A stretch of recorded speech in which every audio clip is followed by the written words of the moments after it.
Halo Sobat Green. Sobat Green mungkin pernah dengar bahwa Australia adalah negara yang punya udara segar dan langit biru yang sangat bersih. Bahkan Canberra, ibu kotanya, terkenal sebagai kota dengan kualitas udara terbaik di dunia.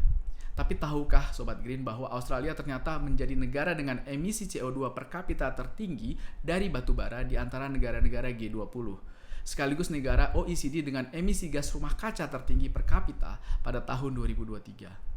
Bagaimana negara maju seperti Australia bisa punya jejak karbon sebesar ini?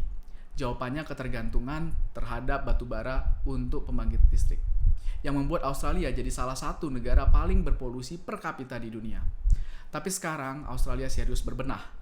Lewat Clean Energy Finance Corporation atau CEFC, bank pembiayaan hijau dengan total kapasitas investasi hijau sebesar 32,5 miliar Australian dollar, Australia mengalirkan dana besar ke proyek energi terbarukan dan infrastruktur hijau.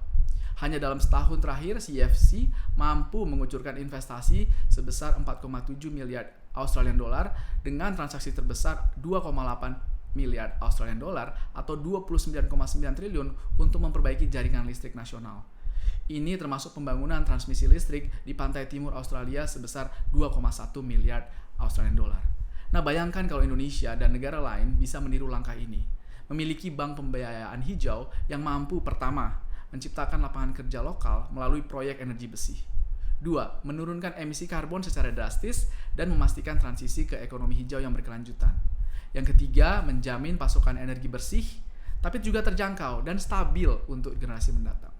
Australia menargetkan 82% listrik dari energi terbarukan di 2030 dan menutup semua pembangkit listrik batubara selambat-lambatnya tahun 2038. Dengan kolaborasi pemerintah, investor, dan lembaga keuangan seperti CEFC, percepatan investasi hijau terbukti nyata dan bisa dicontoh dunia.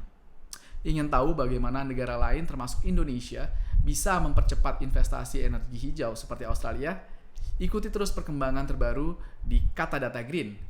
Tonton juga obrolan eksklusif bersama para ahli ekonomi, pegiat lingkungan, dan host baru di podcast Green Talks hanya di Kata Data Green. Saatnya kita bergerak bersama menuju masa depan hijau. Jangan sampai ketinggalan informasinya, cek Kata Data Green sekarang juga.